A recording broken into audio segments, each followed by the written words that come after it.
புதியதொரு தேசம் செய்வோம். மக்கள் புரட்சியால் அதை உறுதி செய்வோம். நமது சின்னம் விவசாயி. போட்டு பாருங்க ஓட்ட, அப்புறம் பாருங்க நாட்ட.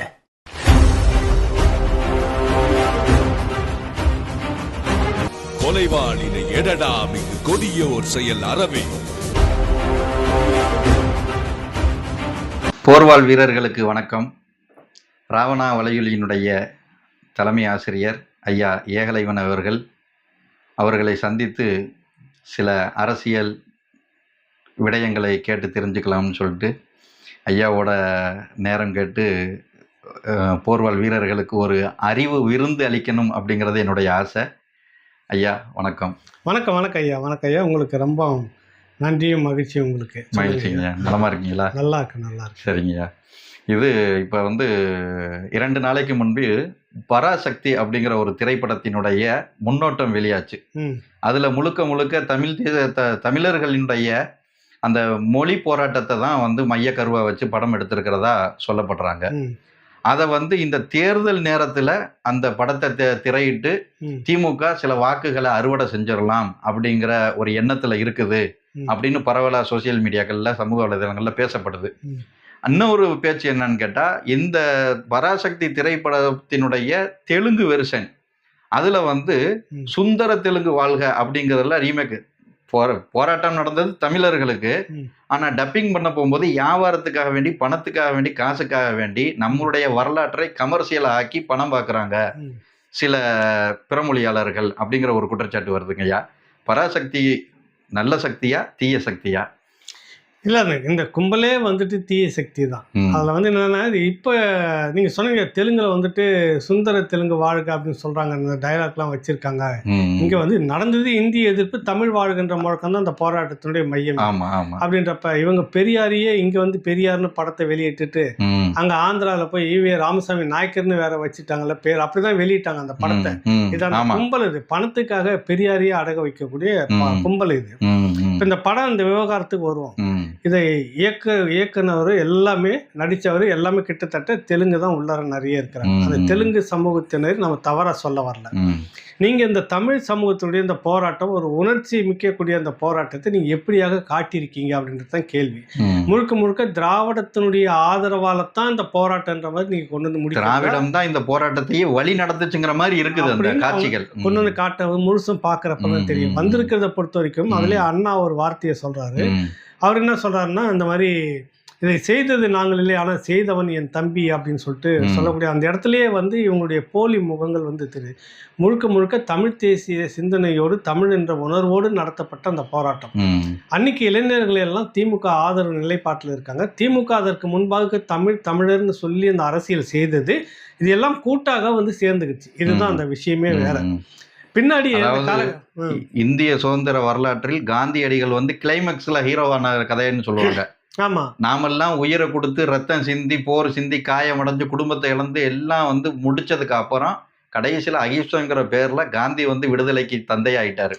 அந்த மாதிரி தான் இந்த திராவிடத்துடைய முகம். நேதாஜியை மறைச்ச மாதிரி இங்க நிறைய பேரை மறைச்சு இவர்கள் மட்டும்தான். இன்னொரு இடத்துல பேர் என்ன வருதுன்னா, பெரியாரு அண்ணா கிட்ட விருது வாங்கின நீ ஹிந்தி கத்துக்கலாமாடா அப்படின்னு கேள்வி கேட்கறாங்களே. ஹிந்தியை கத்துக்க சொல்லி பள்ளிக்கூடம் வச்சது தமிழ்நாட்டுல முதல்ல ஈவே ராமசாமி நாயக்கர். இந்த வரலாறு அவங்களுக்கு தெரியும். இதெல்லாம் அதை உள்ள காட்டுறாங்களான்னு தெரியல.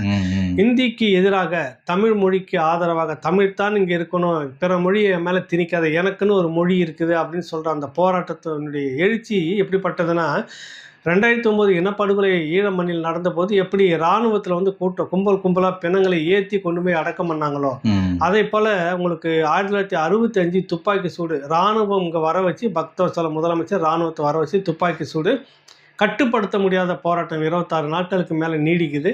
குருவி சுடுவதை போல இளைஞர்களை சுட்டு லாரியில கொண்டு போய் பதிச்சாங்க. புரியுதுல உங்களுக்கு? இந்த வரலாற்றை எனக்கு யார் சொல்லணும் அப்படின்னு இந்த கூட்டம் சொல்லி தருது, திருச்சி சொல்லி தருது. இதுக்கு இன்னொரு உதாரணத்தை சொல்லணும்னா, வீரபாண்டிய கட்டபொம்மனுடைய அந்த வசனம், வானம் பொழிகிறதா பூமி விளைகிறதா உனக்கேன்னு கொடுக்க வேண்டும் வரி அப்படின்னு நான் தொடங்குற அந்த வசனம் இருக்கிறதுல, இது உண்மையிலே 8 நாடுன்னு சொல்லக்கூடிய தேவர் சமூகத்துடைய ஒரு பெரிய பகுதி. அது அந்த பகுதியில் இருக்கக்கூடிய நிர்வாகிகள்லாம் சேர்ந்து ராவணாவிலே பேட்டி கொடுத்துருக்குறாங்க. பிரிட்டிஷனுடைய ஆவணத்துல அவங்க ஒரு குறிப்பிட்ட இடத்துல வரிக்காக வேண்டி அந்த மக்கள் கிட்ட அவங்க அவங்க தனி நாடு வச்சிருக்கிறாங்க. போகும்போது சுற்றி வளைச்சி பெரிய பிரச்சனை, அங்கே உயிர் பலியெல்லாம் நடக்குது பிரிட்டிஷ் அரசாங்கத்துக்கு. இதை அந்த பிரிட்டிஷனுடைய இராணுவ தளபதியினுடைய குறிப்பில் எழுதுறாரு. அப்போ அவங்க மடக்கிட்டு அந்த வாக்குவாதம் வரும்போதுதான், இது என்னோட மண்ணிடா, நாங்கள் இங்கே காலங்காலமாக இருக்கிறோம், என்னோட மண் இது, மழை பொழியுது, இங்க விளையுது, நான் எதுக்கு உனக்கு வரி கட்டணும்னு கேட்டேன். அந்த வார்த்தையை பதிவு செய்திருக்கிறேன். பின்னாளில் இந்த கும்பல் உட்காந்துக்கிட்டு இந்த வார்த்தையை வந்து பிரிட்டிஷ்காரனுக்கு, வெள்ளையனுக்கு ரொம்ப அறிவுபூர்வமா தெரிஞ்சது. தமிழ் சமூகத்தினுடைய ஒரு குடி, தேவர் சமூகம். இல்ல, இந்த கேள்வி எழுப்பணும், பிரிட்டிஷ்காரனை மிரண்டுட்டான். இயற்கை கொடுக்குது, நான் உழைக்கிறேன், உனக்கு இடைப்பட்ட இடைத்தரகர் புரோக்கர் நீ யாருன்னு கேட்கிறேன். அந்த வசனத்தை கொண்டு வந்துட்டு கட்டபொம்மனுடைய வசனத்துல சேர்ந்துட்டு, கட்டபொம்மன் இப்படி எல்லாம் வசனம் பேசினார்னு இப்ப இருக்கக்கூடிய முதலமைச்சரே பேசுறாரு. வீர வசனம் பேசினார்னு ஒரு நிகழ்ச்சியில பேசுறப்ப வரலாறு எப்படி திரிக்கப்படுகிறதுன்னு பாருங்க. ஒரு முதலமைச்சர் அவருடைய வாயால அதிகாரப்பூர்வமாக கட்டபொம்மன் எங்கேயாவது அந்த மாதிரி பேசியிருக்கிறாருன்னு எந்த குறிப்பும் இல்லை, தகவல் இல்லை. பேசுனது தமிழ் சமூகம்.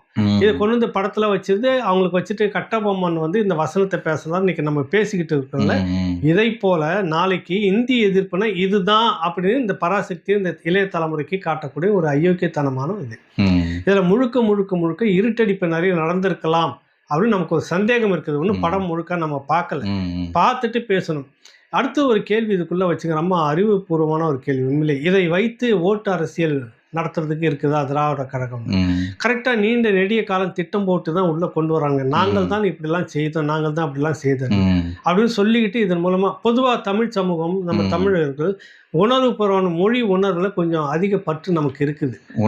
அதிகமாக இந்தியாவிலேயே முதலாக மொழிக்கென்று போர் நடத்தியதே தமிழ் மக்கள். பிறகுதான் அவங்களுக்கு அந்த வங்கதேசம்லாம் வருது, மேற்கு பங்களாதேஷ்லாம் வருது. முதல் விதை நம்ம இங்கே தான் போடுறோம்.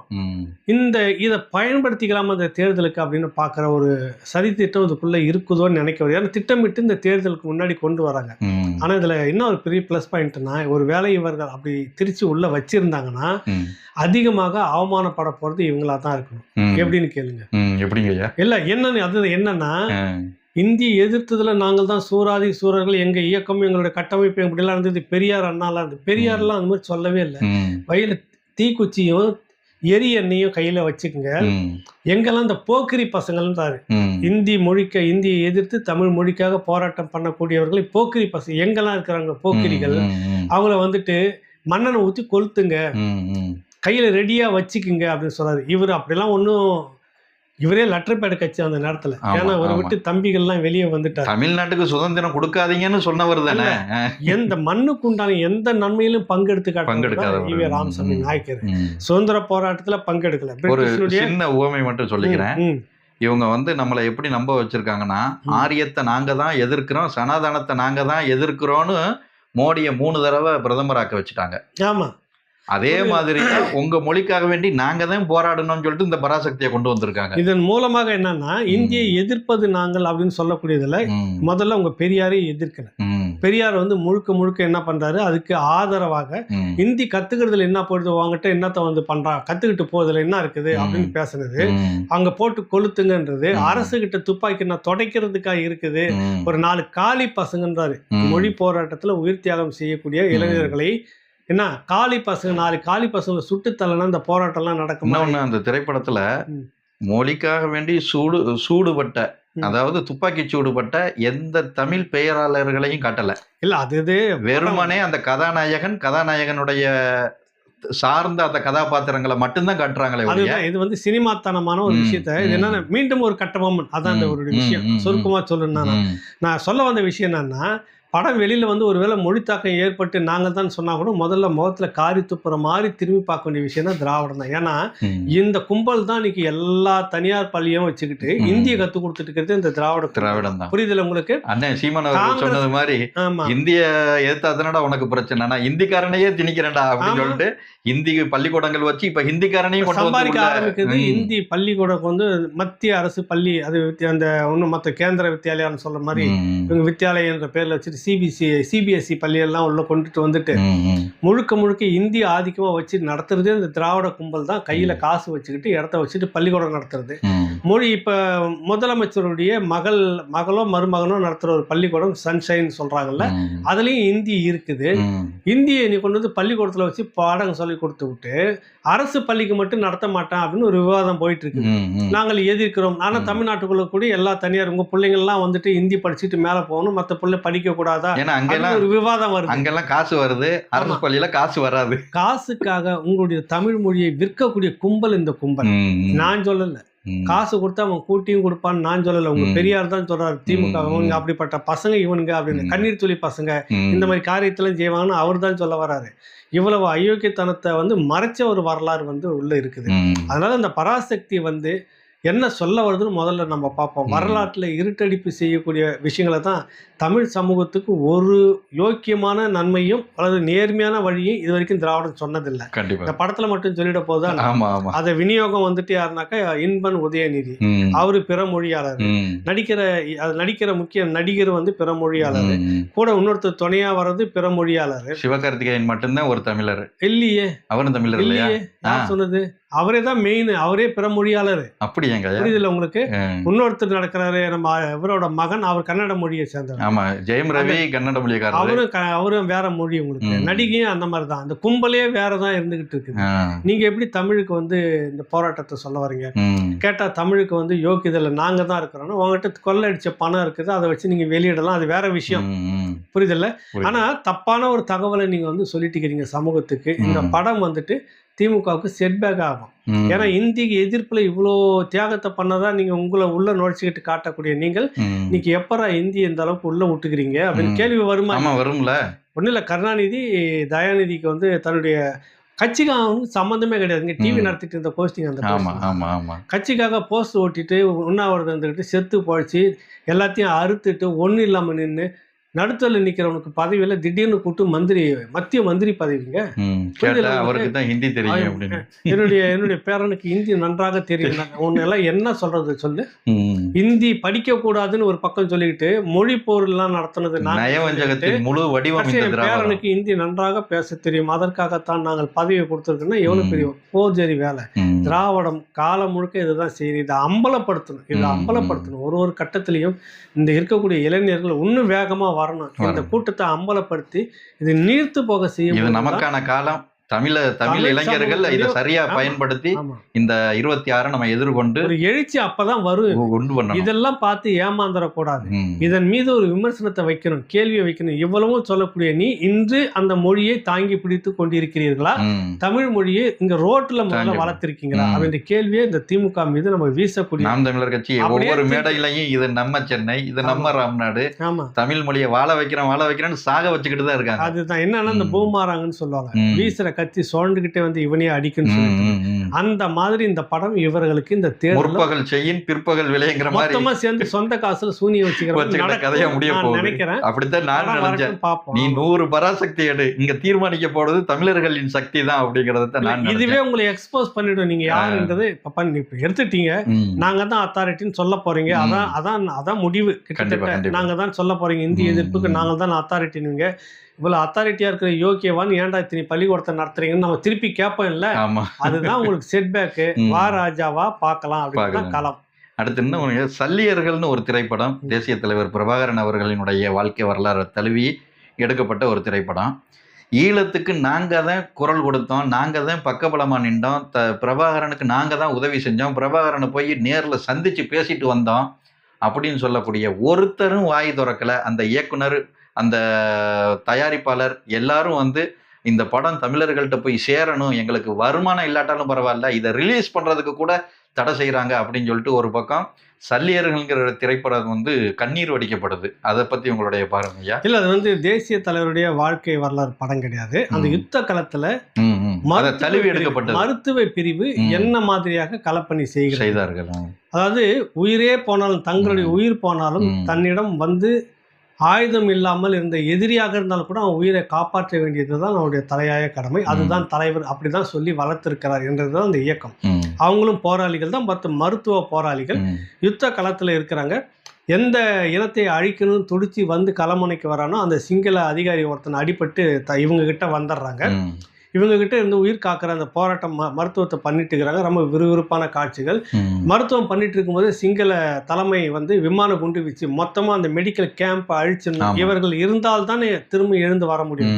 இந்த மருத்துவ பிரிவை முதல்ல க்ளோஸ் பண்ணிட்டு தொடச்சிருந்த உடனே குண்டு போட்டு அந்த ரகசிய தகவல் வருது. உடனடியாக இங்கிருந்து அந்த சிங்கள அதிகாரி இவங்க அதுதான் தமிழ் இந்த தலைவர் மேதகனுடைய மிக பெருந்தன்மை எப்படி இருந்ததுன்னா, எதிரி இங்கே இருந்து செத்து தொலைஞ்சிட்டு போட்டுன்னு அவங்க மட்டும் ஓடல, உயிரை பணைய வைத்து அவர் எதிரியையும் காப்பாத்தணும், தோல் மேல தூக்கிக்கிட்டு ஓடுறாரு. அப்பதான் அவன் வந்து நினைக்கிறான், தூக்கிட்டு ஓடும்போது 2 பெண் போராளிகளை கண்ணை கட்டி சுடுறான். இவன் தான் முதல்ல சுடுறான், கீழே விழுந்துடுறான், கேவலமா பேசுறான் அந்த பெண் போராளிகளை. அதை அப்படியே நினைச்சு பார்த்துக்கிட்டே போயிட்டு இருக்கிறான். ஸ்ட்ரெச்சில் வச்சு தூக்கிட்டே போறாங்க. தன் உயிரை இவ்வளவு பணைய வச்சு காப்பாத்துறாங்களே, நம்ம மனிதாபிமானம் இல்லாமல் இருந்துட்டுமேனு உணர்றானோன்னு தெரியல. அவன் ஓரத்தில் கண்ணீர் அப்படியே வருது. இதுதான் அந்த படத்தினுடைய இறுதி காட்சி. இப்போ வரும் மிக பிரமாதமான ஒரு கதை நகர்வு இது. இயக்குனர் தம்பி கிட்டு ஏற்கனவே மேதகு 1 படத்தை 2 எடுத்தாரு. இப்ப 2 இல்ல 1 தான் அவர் எடுத்தாரு. 2வது கதை வேற ஒருத்தர் எடுத்தாரு. அப்படியா? ஆமா. இந்த திரைப்படம் வந்து முழுக்க அந்த மாதிரி இல்ல, ஒரு சினிமா முழுக்க ஒரு சினிமா.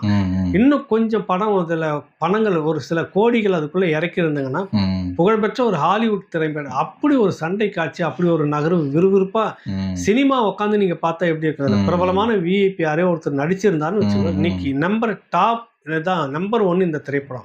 கமர்ஷியலாவும் வெற்றி பெற்றிருக்கும், கதையாலையும் வெற்றி பெற்றிருக்கும். ஆனா கதையும் இது வந்து அவ்வளவு அருமையா இருக்குது. இந்த படத்தை வந்து வெளியே கொண்டு வர்றதுக்கு தயாரிப்பாளர் சுரேஷ் காமாட்சி மிக பெரும் அளவுல கிட்டத்தட்ட 30 லட்சம் ரூபாய் அவருக்கு இழப்பு இப்போ வெளியே விட்டுட்டார். ஏன்னா படம் வரப்போகுதுன்னு போஸ்டர் எல்லாம் ஓட்டிட்டாரு, தேட்டர்லாம் இந்த இருக்கு எல்லா கடைசி நேரத்துல மிக பிரபலமான நிறுவனம் பிவிஆர்னு சொல்லிட்டு ஒரு தேட்டர் கூட கொடுக்கவே இல்லை. அதுக்கு எதிர்ப்பா ஒரு பெரிய எல்லாம் எதிர்ப்பு குரல் வந்திருக்குது. முதலமைச்சர் வந்து இப்போதைக்கு காதை பொத்திக்கிட்டு உட்காந்துக்கிறார் தமிழ்நாட்டுல. ஏன்னா இப்ப இங்கேயே ஒரு முதலமைச்சர் இருக்கிறாருன்னு நம்ம நினைச்சுக்கிறோம், நமக்கானவர் நம்ம நினைக்கிறோம். இவர் இங்க இருந்துகிட்டு உண்ட வீட்டுக்கு ரெண்டகன்னு சொல்லுவாங்க, நான் அப்படிதான் நினைக்கிறேன். சாப்பிட்றது இங்க, சொத்து சேர்க்கறது அரசு முதலமைச்சர், 100 தலைமுறைக்கு சொத்து சேர்த்துக்கிறது தமிழன் பணத்துல. தமிழுக்கு தமிழருடைய பிரச்சனைனா ஒரு வார்த்தையும் சொல்ல மாட்டாரு, அப்படி ஒரு முதலமைச்சருங்க. இதே பிவிஆர் தியேட்டரு கர்நாடகாவில் இருக்குது. அந்த மொழி படத்துக்கு தான் முன்னுரிமை கொடுப்பாங்க அங்க, இல்லைன்னா படம் அங்க ஓடாது அப்படின்னு அரசே வந்து அங்க ஒரு முடிவை வச்சிருக்குது. அதை மீறி அவன் செய்யறான்னா ஒன்றும் இல்லை, அங்க இருக்கக்கூடிய வாட்டாள் நாகராஜன் மாதிரி 2-3 பேர் போயிட்டு ஒரு காட்டிட்டு வருவாங்க தியேட்டருக்கு, உடனே அடங்கிடுவாங்க. ஆனா அது அந்த சம்பவம் நடக்கவே இல்லை. ஆனா அந்த மொழிக்கு முக்கியத்துவம் கொடுத்துறாங்க. மீதி இருந்தாதான் மற்ற படங்கள். ஆளானப்பட்ட ஜனநாயகன் அது ரஜினி படமா இருந்தாலும் தெலுங்குல வந்து அவங்க மொழி படத்துக்கு முன்னுரிமை அப்புறம் இருந்தால்தான் ரஜினி படமோ அது ஜனநாயகன் படமோ அது அஜித் படமோ ரிலீஸ் ஆகும். அந்த மொழியில் தயாரிச்சு அந்த மொழியில் எடுக்கப்பட்ட படம் தான் முதல்ல தியேட்டர்ல. சின்ன படமோ பெரிய படமோ நீ கொடுத்துரு, பாக்குறாங்களே இல்லையோ படத்தை நீ உள்ள வை, அவ்வளவுதான் அங்க. ஆனா கமலஹாசன் அவர்களுடைய விஷயத்திலே நம்ம பார்த்தோமே, ஆமா அங்க நடந்தது ஒண்ணு இல்ல. இப்ப எத்தனையோ இடத்துல இந்த மாதிரி நடந்துகிட்டு இருக்கு. நீ வேற மொழி படத்தை வந்து வேற இதுல வைக்க முடியாது. நார்த்ல நாகாலாந்தெல்லாம் நான் போயிட்டு வந்தேன், மணிப்பூர்லாம் போயிட்டு வந்தேன். அந்த தியேட்டர்ல எங்க சுத்தி வரும் ஒரு இந்தி படம் கூட கிடையாது. அந்த மொழி படம் தான் அங்க ஓடும். ஆனா எல்லா மாநிலத்திலையும் அவன் மொழி படத்துக்கு முன்னுரிமை தரான். தன்னுடைய மண்ணை நம்பி இருக்கக்கூடிய, மொழியை நம்பி இருக்கக்கூடிய கலை படைப்பாளர்கள் அவங்க மேல வரணும் தான் நினைக்கிறாங்க. தமிழ்நாட்டுல மட்டும் பிற மொழியால தான் அங்க மேல வரணும். தமிழ் இன்னொரு இனத்தை அழிச்சு நம்ம மேல வரணும்னு நினைக்கிறேன். இவன் மண்ணா போனாலும் பரவாயில்ல, நாசமா போனாலும் மூடிக்கிட்டு உட்காந்துட்டு இருக்கிறீங்க. எவ்வளவு பெரிய பிரச்சனை இது, ஒரு சினிமா பிரச்சனை அப்படின்னு நினைக்க முடியாது. சினிமா வரலாற்றை வந்து புரட்டி போடக்கூடிய இதுக்கு முன்ன வந்து உட்காந்துட்டு இருக்கணுமே, பேசணும். ஏன் இந்த அநீதி நடக்குது, எப்படி ஒரு படத்துக்கு கொடுக்காம போறீங்கன்ற ஒரு கேள்வி வந்திருக்கணுமா இல்லையா? காரணம் தமிழர் குறிப்பாக இயக்கம் மேதகு என்றால் போராளிகள் என்றால் இந்த கும்பலுக்கு ஆகவே ஆகாது.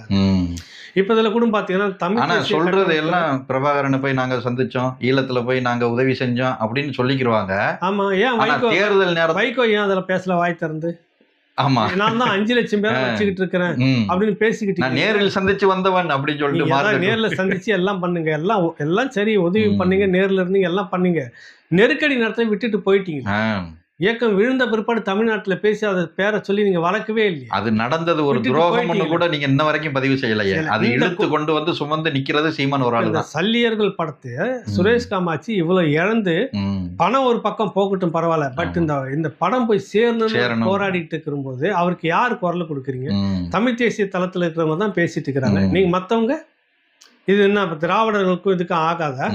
ஏன் வரல? ஒரு சில பேர் வந்து குரல் கொடுத்துருக்காங்க. இப்ப அதிமுக திராவிடம் அதுல இருக்கக்கூடிய தம்பி கல்யாண சுந்தரம் வந்து இதை கண்டிச்சு அறிக்கை கொடுக்குறாரு, ட்விட்டர் போடுறாரு. அண்ணன் திருமாவளவன் ஒன்னும் சொல்லல. இப்ப நீங்க எல்லாம் என்ன பண்றீங்க? வன்னிய அரசு நான் ஈழத்துக்கு உதவி செஞ்சவன் தெரியல, எனக்கு அவங்க சொன்னாங்களான்னு எனக்கு தெரியல. நான் இந்த இதுவரைக்கும் நானும் கேள்விப்படல, யாரும் பேசவும் இல்லை. எங்க போயிட்டு இருக்கிறீங்க? தெரிஞ்சிருந்தாத்தே அவர் கிட்ட பத்திரிகையாளர் சந்திப்புல சொல்லியிருப்பாரு. குறைஞ்சிருந்ததுக்காக இதுல பேசலீங்களா? அவர் ஒண்ணு சுரேஷ் காமாட்சி ஒண்ணு தமிழ் தேசிய கட்சி நாம் தமிழர் கட்சிக்கு ஆள் கிடையாது, உணர்வாளர், அவ்வளவுதான். இந்த படம் பொதுல வரட்டும், விட்டுட்டு போகட்டும், நீங்க பேசணும். எல்லாம் எல்லா திரைப்படத்தையும் போல இந்த திரைப்படமும் போகட்டுமே, மக்கள்கிட்ட போய் சேரட்டுமே. இதெல்லாம் மாறணும். இந்த உலக புலம்பெயர்ந்த மக்கள் இதை புரிஞ்சுக்கிட்டு இந்த திரைப்படத்தை, இந்த படத்துக்கு குரல் கொடுக்காத எப்படிப்பட்ட ஸ்டாரா இருந்தாலும் நீங்க புறந்தல்லுங்க. ஒரே ஒரு நாள் அந்த திரையரங்க வெறிச்சோடி நாங்க வச்சுட்டு பண்ணி 2வது நாள் கொடுப்பாங்க. முதல் நாளோ ஏதோ ஒரு நாள் இந்த படத்தை எதற்காக நாங்கள் புறக்கணிக்கிறோம், எங்கள் இனத்தின் படம் ஒரு சல்லியர்கள், இதற்கு நீங்க ஆதரவாக குரல் கொடுக்கல. கமல், அஜித்தோ, விஜயோ, இப்ப விஜயனுடைய ஜனநாயகம் வருது, போட்டி போட்டுன்னு போய் பார்க்காதீங்க, அசிங்கப்படுத்தாதீங்க. கேவலம். இந்த இடத்துல பிறந்தான்னு சொல்லிட்டு நீங்க அசிங்கப்படுத்துறாதீங்க. ஒரே ஒரு முறை தியேட்டர் காலியா வைங்க. அந்த ஜனநாயகம் படம் கூட இன்னும் ஒரு சாதாரண ஒரு டம்மி ஹீரோவுடைய டப்பிங் படம், தெலுங்குல டப்பிங் படம் நானும் ராகவும் தான். அவங்களுடைய கதை குப்பையெல்லாம் கொண்டு வந்து இங்க காசாக்க பாக்குறாங்க. நம்மளுடைய உண்மையான கதையை வந்து புறக்கணிக்கிறாங்க. ஏதாவது காசாக்கு எதனா வசனம் பேசும் கட்சிக்கு நீ படம் எடுத்துக்க, நான் அதை சொல்ல வரல.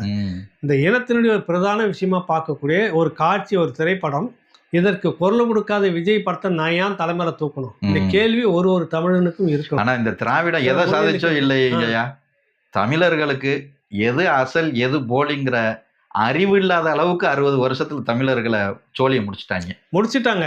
அது அப்படியே இருக்காது இல்ல, காலம் மாறும், மீண்டு வரும். இப்ப வந்துருச்சு இல்ல, குரல் எல்லாம் எதிர்க்க வந்துருச்சு இல்ல. இப்ப நாம பேசணும் இல்ல, இளைய தலைமுறை பாக்குறாங்கல்ல. நேற்று இருந்த இளைய தலைமுறை இன்னைக்கு இல்லையே, மாறிட்டாங்களே. 2009 பிறகு நிறைய ஒரு ஒற்றை குரல் சீமான் ஊரா பேசி இது கொண்டு சேர்த்து இருக்கிறத நம்ம ஒரு விஷயத்துல வரவேற்கணும் இல்ல. நாங்க இதுக்கு மேல இன பிரச்சனையை பத்தி பேச மாட்டோம், ஈழம் பத்தி பேச மாட்டோம், தமிழ்நாடு பிரச்சனையை தான் நாங்க தலைமையில தூக்கி பேச போறோம் அப்படிலாம் பேசிட்டு ஒதுங்கி போயிட்டாங்க. இப்ப இந்த புரிஞ்சுக்கணும், இந்த புலம்பெயர்ந்த தமிழ் மக்கள், நீங்க அந்த நாட்டுக்கு ஏற மாதிரி கலாச்சாரத்துல மாறி இருப்பீங்க, சினிமா மோகம் இருக்கும், இல்லைன்னா நான் மறுக்கவே இல்லை, இருக்கட்டும். ஆனால் என் படத்துக்கு குரல் கொடுக்குற விஜய் படம் இந்த ஜனநாயகம் நான் ஏன்டா தியேட்டர்ல உட்காந்து பார்க்கணும்? ஒரு சின்ன ஏதோ ஒரு வகையில உன்னுடைய ரத்த சொந்தம் இழந்திருக்கும் களத்துல. அந்த விதையின் மேலதான் நீ நிக்கிறீங்க. ரத்தமும் சதையுமாக விழுந்த அந்த களத்தின் மேலதான் ஈழ தமிழ் புலம்பெயர்ந்த தமிழ் சமூகம் உலகம் முழுக்க போய் ஸ்பிரிட் ஆகி நிக்கிறீங்க. என் படத்துக்கு ஒரு குரல் கொடுக்காத ஒன்ன நான் புறக்கணிக்கிறேன்னு ஒரு வார்த்தை சொல்லிட்டு நிறுத்துங்க. அப்பதான் நீங்க இந்த தமிழ் சமூகத்துக்கு இருப்பீங்க. எனக்கு அந்த நம்பிக்கை இருக்குது. அப்பதான் இன்னொரு திரைக்கலைஞர்களுக்கு வருங்காலத்துல எல்லாருக்கும் பயம் இருக்கும். அரசுக்கே பயம் வரும். ஏன்னு கேள்வி, அரசுன்னா திமுகனா ஐயா ஸ்டாலின். உங்க சொத்து பினாமி சொத்துல வெளிநாடுகள் இருக்குல்ல. ஆமா, நாளைக்கு அங்க இருக்கக்கூடிய தமிழ் சமூகம் ஏதோ ஒரு நெருக்கடி வருதுன்னா அவங்க தானே உனக்கு பக்கபலமா வரணும். ஏன் திரைப்படத்துக்கு நீ குரல் கொடுக்காத முதலமைச்சர் ஸ்டாலின், உன் சொத்தை நாங்க இங்க ஏன் பாதுகாக்க, இங்க ஏன் வச்சுக்கிட்டு அந்த முடிவுக்கு வந்துட்டாங்க. நான் எடுத்து எக்ஸ்போஸ் பண்றேன் வெளியில. காலம் மாறுமா இல்லையா, சொல்லுவாங்களா இல்லையா? அதற்காக வேண்டியாவது முதலமைச்சர் பேசணும், வாய் திறந்து பேசணும். இன்ன வரைக்கும் இல்ல, ஏதோ அவர் வந்து துபாய்க்கான முதலமைச்சர் மாதிரியும் தமிழ்நாட்டுக்குள்ள வந்து ஒரு பிரச்சனை நடக்குது, இங்க தமிழ் மக்கள் மட்டும்தான் பேசணுன்ற மாதிரியும் போயிட்டு இன்ன வரைக்கும் இந்த விஷயத்துக்குள்ள வரல. இவன் குடும்பம் பிரச்சனைக்கு மட்டும் அந்த படத்துக்கு மட்டும் ஒரு சிக்கல் வந்துச்சுன்னா நாட்டையே கூட்டி எல்லா சமூகத்தையும் கூட்டி ஒரு நேரம் போராடுறதுக்கு ரோட்ல வந்திருப்பான். இப்போ குடும்ப படம் வெளியில வரும்போது அரசியல்வாதிகள் எப்படி தமிழர்களை வச்சு சூழ்ச்சி பண்றாங்களோ, தமிழர்கள் நீங்களும் கொஞ்சம் சூழ்ச்சிகளை பண்ணி பாருங்க. அதுதான் சொல்ல வரேன். வாய்ப்பு நம்ம கையில இருக்குது. ஒரு மரம் ஒரு பாடத்தை கற்றுக் கொடுங்க, புறக்கணிங்க இவங்களை, தானா தான் வழிக்கு வரும் பயம். புலம்பெயர்ந்த மக்கள் தான் கோடிகள்ல சம்பாரிச்சு கொடுத்துங்கிறீங்க திரைப்படத்துல. அவங்கள கலை நிகழ்ச்சிகள் நடத்தி, எத்தனை கலைஞர்கள் கலை நிகழ்ச்சி நடத்தி ஈழ மக்கள்கிட்ட இருந்து எவ்வளவு சம்பாரிச்சு இருப்பாங்க. ஏன் அந்த கலைஞர்கள் ஒருத்தர் கூட இந்த பிரச்சனைக்கு பேசல? சல்லியல் படம் என்ன அதுல தப்பு? ஏன் தியேட்டர் இல்ல? போடு வந்து எல்லாம் பார்ப்பாங்க, நீ வந்து பேசு. இதுக்கு புரியுதுல உங்களுக்கு? எத்தனை கலைஞர்கள் போய் திரைப்படத்துக்கான நிகழ்ச்சி நடத்திருக்காங்க, பாட்டு கச்சேரி நடத்திருக்காங்க, ஈவெண்ட் நடத்தி 10 நிகழ்ச்சி, ஒருத்தர் கூட இதுல வரலையே ஒண்ணு யாருமே. அப்ப நீங்க இத்தனை நாளும் இவங்களை தூக்கி தலைமையில கொண்டாடிட்டு இருக்கிறீங்க. ஆனா உங்க பிரச்சனை இருந்தபோது உங்க வாய் திறந்து மௌனமா இருக்கிறாங்க. இப்போவாவது யோசிங்க, இந்த காலகட்டத்தில் சரியா பயன்படுத்துங்க. அப்பதான் திரைப்படத்தை சுரந்து அந்த கலைத்துறையில் இருக்கக்கூடிய ஒவ்வொருத்தருக்கும் ஒரு பயம் வரும், அரசியல்வாதிகளுக்கும் பயம் வரும். இந்த வாய்ப்பை விட்டுறாதீங்கன்னு நான் சொல்ல வரேன். தமிழர்களுடைய விஷயத்துல நாம துரோகம் செஞ்சோம் அப்படின்னா தமிழர்கள் ஒட்டுமொத்தமா நமக்கு ஒரு பாடத்தை பூட்டிடுவாங்கிற பயம் கட்டாயம் வரும். அதை செய்யக்கூடிய வாய்ப்பு வந்திருக்குது, தவற விட்டுறாதீங்கன்னு நம்ம சொல்றோம். உலக தமிழர்களுக்கு உங்களுடைய வேண்டுகோளாகவே நானும் அந்த வேண்டுகோளை உண்மையில நான் அதுதான் ஒரு 2-3 நாளா அதுதான் வேண்டி கேட்டுட்டு இருக்கிறேன். கண்டிப்பா ஒரு காட்சி காலியா வச்சு காட்டுங்க, திரையரங்கம் காலியா இருக்குன்னு ஒரு காட்சி. ஆனா அதையும் மீறி தூத்துக்குடியில சல்லியர்கள் திரைப்படம் அரங்கம் முழுக்க நிறைஞ்சு காணப்பட்டு அந்த முதல் நாள் கூட கொஞ்சம் பாதிக்கு மேல இருந்தது. அப்ப வர பார்த்தா அரங்கம் நிறைஞ்சிருந்தது. தனிப்பட்ட முறையில சில தோழர்கள் வந்து முயற்சி எடுத்து அந்த தியேட்டர் கிட்ட பேசி ஓட்ட வச்சிருக்காங்க. இப்ப தனிப்பட்ட முறையில மத்த தியேட்டர்லயும் எடுத்திருக்காங்க. அரசு இன்னும் வாய்மூடி மௌனமாக இருக்குது. காலம் இதையெல்லாம் உங்களுக்கு ஒரு நாளைக்கு பார்த்து கொண்டு இருக்கும். குடும்ப படத்துக்கு ஒரு நாளைக்கு ரோட்ல வந்து கதறுவேன், புரியுதுல? உன் குடும்பம் படம் எடுக்குது இல்ல, முதலீடு பண்ணுது இல்ல, அதுக்கு யாரோ ஒருத்தன் இக்கட்டு போடுவான்ல, ஊரெல்லாம் கூட்டி வரக்கூடிய பராசக்தியவே காலியாக்கி காட்டுவாங்க தமிழர்கள். இல்ல அன்னைக்கு வந்து கூப்பாடு போடுவீங்கல்ல, அன்னைக்கு இருக்கு உங்களுக்கு. அதை வந்து புலம்பெயர்ந்த மக்களும் இங்க இருக்கக்கூடிய புரிஞ்சுக்குங்க, எது நமக்கான படம், எது நமக்கு விரோதமான படம்னு புரிஞ்சுக்கிட்டு நகருங்கன்னு சொல்ல வரேன். சரிங்க. கடைசியா ஒரு கேள்வி. இன்னைக்கு மாலை தந்தி டிவியில் ஒரு மக்கள் மன்றங்கிற ஒரு தலைப்பில் பேச போகிறேன். சரிங்க. அதில் வந்து 2026 நாம் தமிழர் கட்சி சாதிக்குமா சறுக்குமா அப்படின்னு தலைப்பு வச்சுருக்காங்க. நான் நாம் தமிழர் கட்சி சாதிக்கும், மற்ற கட்சிகள் எல்லாம் பாதிக்கும் அப்படின்னு பேச போகிறேன். ஆளுகின்ற இந்த திமுக அரசு எந்த விஷயத்தால் பாதிப்புக்கு உள்ளாகும் 2026 அப்படிப்பட்ட ஒரு விஷயத்தை எனக்கு ஒரு துணுக்கு கொடுத்தீங்கன்னா நான் போய் அந்த கருத்தை பதிவு செஞ்சிடும். இல்லை, அது வந்து என்னன்னா, உங்களுக்கு நாங்கள் செய்தோன்னு இது வரைக்கும் திமுக சொல்லிட்டு இருக்குல்ல, அதுவே அதுக்கு சறுக்கும். புரியுதுல உங்களுக்கு? நீ அதாவது சக்கரன்னு எழுதி வாயில நக்கிட்டு போக முடியாதுன்னு சொல்லுவாங்க. நான் அந்த 1000 ரூபாய் அதிகம் எந்த திட்டத்தை எல்லாம் பெருமையா பேசுறாங்களோ அந்த திட்டமே உங்களுக்கு வந்து சிறுமையாக்க போகுது. இப்ப வந்து 20 லட்சம் லேப்டாப்னு சொல்றீங்க. இந்த இளைஞர்கள்லாம் முன்னேறி போறதுக்கு நாங்கள் தூண்டுகோலாக இருக்கிறோம், அவர்கள் எதிர்காலத்துக்காக நாங்கள் வந்து இது செய்திருக்கிறோம், இது அவங்க முன்னேறிடுவாங்கன்னு சொல்றல. 20 லட்சம் லேப்டாப் 4 வருஷமா கொடுக்காம அந்த 80 லட்சம் இளைஞர்கள் முன்னேறணும் வேணாம். எங்க ஊர்ல இருக்கக்கூடிய பெரியம்மா சின்னம்மா 100 வேலைக்கு போவாங்கல்ல, அவங்க கூட சொல்றாங்க, எப்ப பொங்கலுக்கு இந்த 4 வருஷமா ஒண்ணு தராம இந்த முதலமைச்சர் இப்ப வந்து 3000 ரூபாய் தரேங்கிறாரு, 5 வருஷத்துக்கு சேர்த்து 5000 தரணும் அப்படின்னு கேக்குறாங்க. நாங்க எதெல்லாம் செய்து நீ சாதிக்கிறேன்னு சொல்லிட்டு போக போறியா, அது உங்களுக்கு சறுக்க போகுது. நாங்கள் வந்து இதை கொடுத்தோம்னா 4 வருஷம் ஏன்பா கொடுக்கல, நாங்கள் வந்து பொங்கல் பரிசு கொடுத்துருக்கிறோம், போன வருஷம் கொடுக்கவில்லையா அப்படின்னு சொல்லி மறைமுகமா ஓட்டு கேட்பாங்க அப்படின்னு சொல்லுவாங்கல்ல. அப்புறம் 4 வருஷமா ஏன் கொடுக்கலன்னு கேட்பாங்க. பஸ்ல 1000 ரூபாய் போறோம்னாக்கா, சரி ஏன் வீட்டுக்கு மின்சார கட்டணத்தை ஏன் ஏத்தன அப்படின்னு கேள்வி வரும். பெண்களுக்கு வந்துட்டு இலவச பஸ் கொடுத்து, அங்க இலவச பஸ் கொடுத்துட்டு இங்க டிக்கெட் 3 வேலை ஏத்திட்டு எங்களுக்கு ஏன் அப்படின்னு கேள்வி வரும். புரியுதுல உங்களுக்கு? அதுவே வீழ்ச்சி ஆகும்னு நீங்க சொல்ல வரீங்க. உன்னுடைய சாதனை எதை நீங்க சொல்ல வரீங்களோ அதுவே சறுக்காகும், வீழ்ச்சி ஆகும். நாம் தமிழர் கட்சி வந்து மற்ற கட்சியில இருந்து கூட்டமா வந்து என் கட்சியில சேருங்க, அதிமுக வந்து தலைமையில ஏன் 50 பேர் வாங்க, அந்த நிர்வாகி என் பக்கம், அப்படி வளரல. பேசி ஏக்கமாக வளர்ந்து அங்க இருக்கக்கூடிய இளைஞர்களை ஒன்றா சேர்த்து அவங்க கிட்ட ஒரு இனத்தின் உரிமைக்காக தொண்டை தண்ணி வத்தி போற அளவுக்கு பேசி இளம்பிள்ளைகள் எல்லாம் பேசி வளர்த்து எடுத்து உருவாக்கி வச்சுக்கிற ஓட்டுக்களம். இதுல இருந்து அடுத்த ஒரு பாய்ச்சல் மேல வருமோ ஒழிய கீழே சறுக்காது. இதுக்கு முன்னாடி இவரை விட பெரிய சூப்பர் ஸ்டார் எல்லாம் கொண்டு வந்துட்டாங்க, கமல். புரியுதுல உங்களுக்கு? இதோட பிரம்மாண்ட மேடையெல்லாம் காட்டினாங்க. டிடிவி தினகரன் ஹெலிகாப்டர்ல போயிட்டு இறங்கி நின்று நிகழ்ச்சி நடத்தலாம் எல்லாம் காமிச்சாங்க, ஓட்ட பிரிச்சாங்க. ஆனாலும் நாம் தமிழர் கட்சி நின்றது. இதனுடைய வளர்ப்பு, இதனுடைய உருவாக்கம், இதெல்லாம் ஒரு இனத்தினுடைய ஒரு இழப்பின் மேல கட்டப்பட்டது. இங்க இருக்கக்கூடிய தமிழ் சமூகமும் விழுந்து போய் தான் இருக்கு. சலுகைகளுக்கும் என்ன மற்ற விஷயங்களுக்கும் போதைகளுக்கும் அடிமையாக்கப்பட்டிருக்கிற இந்த இனத்திலிருந்து மீண்டு எடுக்கிற பிள்ளைகள், இந்த பிள்ளைகள் ஒன்ன 10 ஆக்குவாங்க. அதனால இது ஒரு பிரச்சனையும் இல்லை. இது சறுக்கிறது வந்து அவங்க தான் சறுப்பாங்களோட இது சறுக்காது. எனக்கு தெரிஞ்சு இதை நான் வீம்புகள்லாம் சொல்லலை, என்னுடைய கல ஆய்வு அப்படி இருக்குது. ஏன்னா இங்க மாற்று கட்சியில இருந்து வந்து வாங்க எங்க கட்சியில எல்லாருமே சேர்ந்துக்கிட்டாங்க. இங்க பேசி உருவாக்க கூட்டம் இதை வாங்கி புரிஞ்சுக்கிட்டு தான் 1வது பெட்டி 2வது பெட்டி 3வது பெட்டியில தெரியாம இருந்த அந்த சின்னத்தை தேடி ஓட்டு போட்டதே உங்களுக்கு 8% ஆமா ஆமா.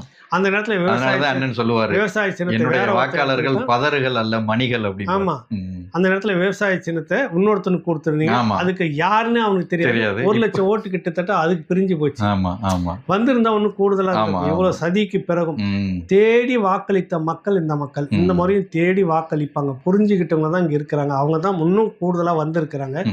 இது கூடுதலான ஒரு இந்த 26 இன்னொரு படி மேலதான சாதிக்குமே ஒழிய சறுக்காது. சறுக்க போறது அவங்க தான் சறுக்க போறாங்க. திராவிடம் தான். அதே கருத்தையே நானும் அங்கே போய் பதிவு செஞ்சிடுறேன். எனக்கு ஓய்வு கொடுத்து போர்வால் வலையொலிக்கு நேரம் ஒதுக்குறதுனால உங்களுக்கு ரொம்ப நன்றியை தெரிவித்துக் கொள்கிறேன். வாய்ப்பு கொடுத்ததுக்கு, நேரம் கொடுத்ததுக்கு உங்களுக்கு நன்றி. போர்வால் வீரர்களுக்கு நன்றியும் வாழ்த்துக்கள். போர்வால் பார்வையாளர்களுக்கு என்னுடைய சார்பாகவும் ராவண சார்பாகவும் நன்றியை சொல்லிக்கிறேன். உங்களுக்கு ஒரு நன்றிங்க ஐயா. வணக்கம். ரொம்ப நன்றி.